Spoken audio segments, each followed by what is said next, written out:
Here is something most people never think about.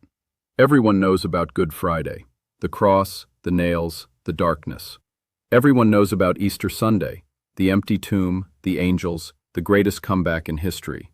But there is this one day stuck right in the middle that almost nobody talks about. A day so quiet, so still, so completely overlooked that most people just skip right past it on the way to the celebration. Holy Saturday. And here is the wild part. That day, the one that looks like nothing is happening, the one that feels like just a sad waiting room between death and resurrection, that day is actually packed with something so massive, so jaw-dropping, that it changes the entire story. Not just for the people who were there, for every single person who has ever lived. Ever.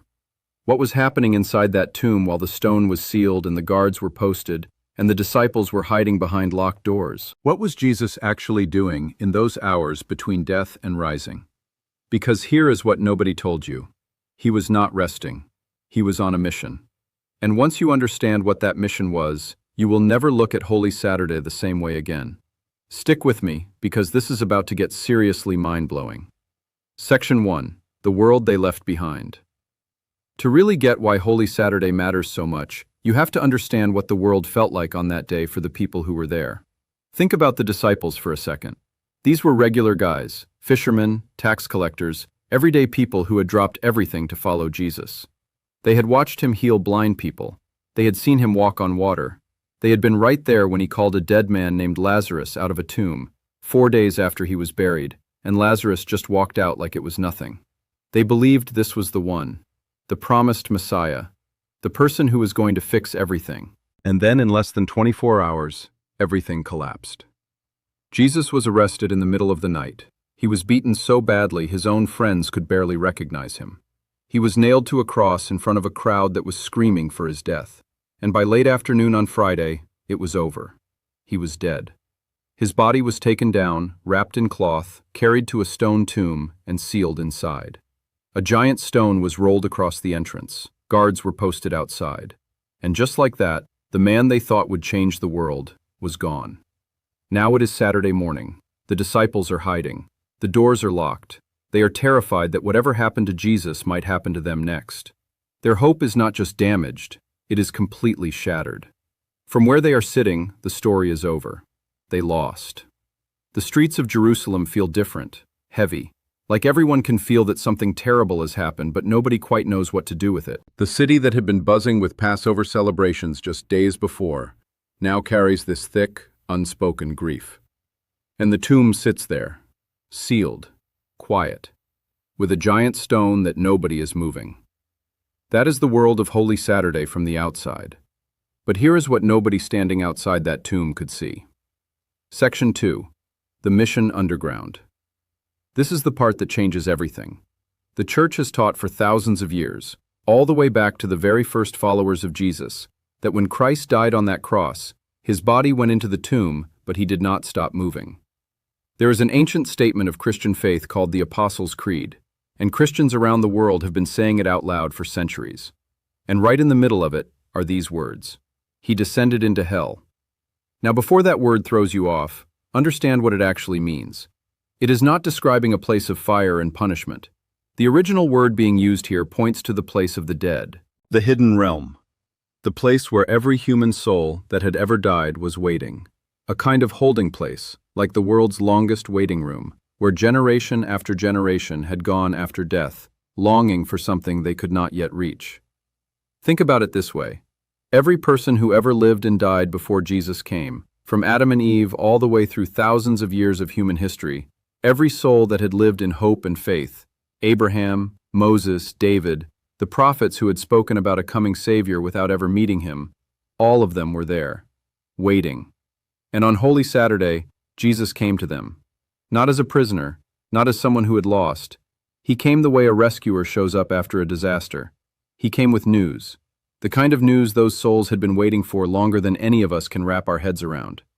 The ancient Christian writings describe this moment with this breathtaking image: Christ standing in the place of the dead, surrounded by every soul that had been waiting since the beginning of human history, and lifting them up, drawing them out, opening a door that had been sealed since humanity first turned away from God. The early church fathers, The people who were closest in time to the disciples themselves talked about this constantly. They called it the harrowing of hell, and they described it as the greatest rescue mission ever carried out. Here is what makes this so stunning. On the outside, to everyone watching, Saturday is the quiet day. Nothing is happening. The stone has not moved. The guards are still there. The disciples are still hiding. But underneath the surface of what anyone can see, the most explosive event in history is unfolding. It is like watching a volcano from the outside and seeing a normal mountain. You have no idea what is building beneath. Section 3. The waiting room of all of history. Let us slow down for a second and really think about what this place was, because it helps you feel the weight of what Jesus walked into. Imagine every person you have ever heard of in the Bible. Noah, who built an ark because he trusted God even when it made no sense to anyone around him. Joseph, who was sold into slavery by his own brothers and still ended up saving his family and his people. Ruth, who chose loyalty over comfort. David, the shepherd boy who became a king and wrote songs about a God he loved more than anything. Isaiah, who wrote about a suffering servant who would carry the pain of the whole world 700 years before Jesus was even born. All of them believed. All of them lived in faith. All of them died without seeing the thing they had been promised finally arrive. And they were all there, in this place of waiting, not in torment, but in this deep longing, like a crowd that has been waiting outside a locked door, knowing that eventually someone is going to open it, but having no idea when. And then on Holy Saturday, the door opened. Jesus walked through death, all the way through it, to the place where every soul that had ever hoped in God was gathered. And he brought the news that the waiting was over. The promise had been kept. The rescue had happened. There is an ancient sermon that has survived from the early centuries of Christianity. Nobody knows exactly who wrote it, but it is one of the most beautiful pieces of writing you will ever read. In it, God speaks to Adam, the very first human being, and says these words, "Rise up, let us go from here. For you and me and I and you, together we are one undivided person." One undivided person. That is the picture. Not just a quick visit, not just an announcement, a reunion, a restoration, a bringing back together of what had been separated since the very beginning. This is why Holy Saturday is not the quiet, do-nothing day people treat it as. It is the day of the greatest underground rescue operation in the history of the universe. Section 4. The stone, the silence, and the people who waited above. Meanwhile, back in Jerusalem, nobody knew any of this was happening. Mary, the mother of Jesus, was there, and this is one of the most moving parts of the whole story when you stop to think about it. She had been there on Friday. She stood at the foot of the cross and watched her son die. She was there when they took his body down and wrapped it in burial cloths. She watched the stone roll into place. And now it is Saturday, and she is sitting in that silence with a grief that no words can touch. And yet, she did not give up. The church remembers her on this day with a title, Our Lady of Solitude. And there is something so human and so powerful about this image. The woman who had been told from the very beginning that this child was unlike any other. The woman who had kept all these things in her heart for 33 years, now sitting in a stillness so complete it could crush you. She had no proof. No angel had come to tell her what was happening below the surface. She could not see what was unfolding in the hidden realm. From where she sat, the evidence pointed in only one direction: loss. But she stayed. She believed. Not because it was easy, not because she had some special preview of what was coming, but because the faith she had carried her entire life was deeper than the pain she was feeling in that moment. She is the picture of what it looks like to hold on when holding on makes no logical sense. The disciples, on the other hand, were a wreck. And honestly, who can blame them? They are locked in a room, terrified, trying to make sense of something that has completely broken their world. They had heard Jesus talk about rising again. He had said it more than once. But when you are sitting in grief and fear, words you heard days ago feel very far away. This is one of the most honest parts of the whole Holy Saturday story. The people who loved Jesus the most were struggling to believe. Not because they were bad people, but because faith without visible proof is one of the hardest things in the world. And here is what strikes me about this. God did not show up on Saturday morning with a burning bush or a thundercloud to tell everyone to calm down and wait.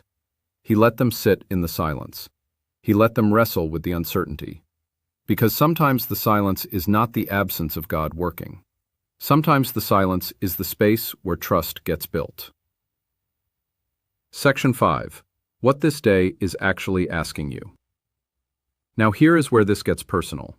Because Holy Saturday is not just a historical event you learn about in church. It is actually a picture of something that happens inside every human life. You have probably had your own Holy Saturday moments. Not literally, but you know what I mean. That time when something you really believed in fell apart. When a plan you were sure about collapsed. When a relationship ended, or a dream died, or something you were counting on just disappeared, and you were left sitting in the silence of a Saturday, not sure what comes next. The whole world keeps moving around you.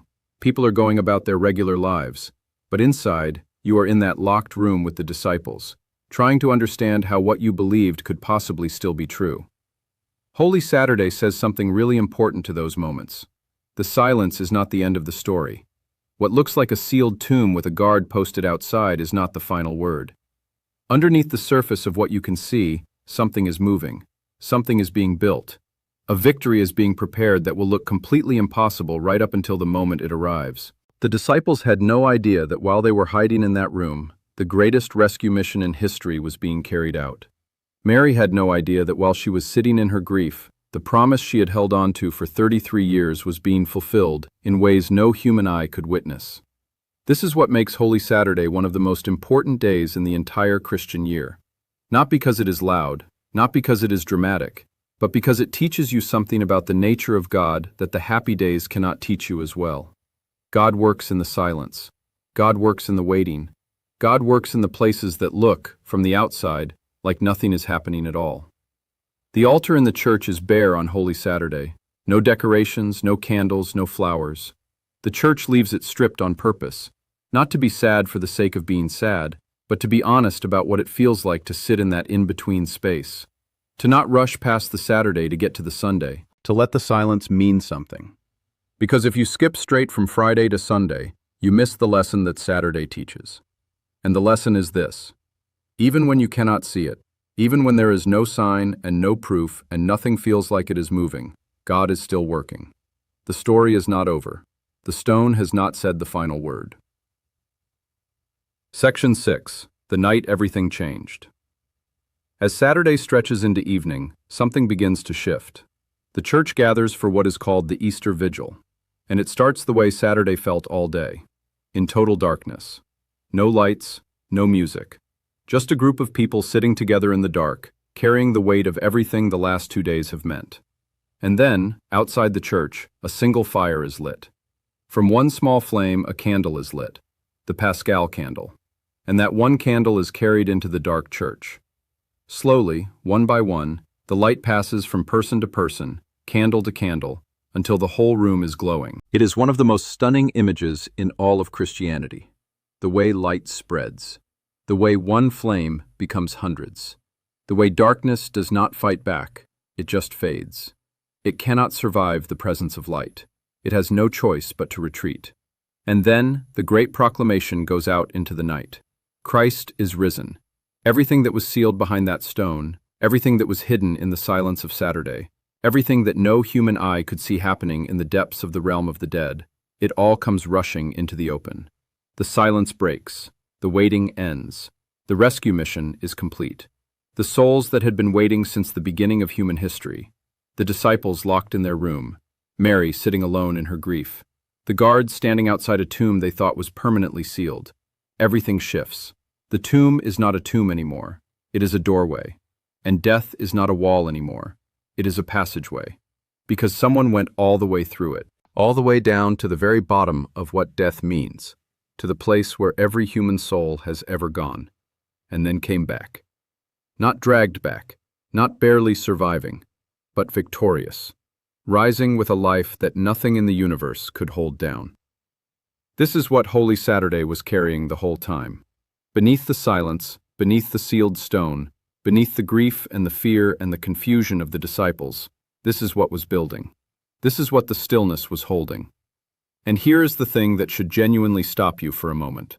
This is not just a story about something that happened 2,000 years ago to people who lived in ancient Jerusalem.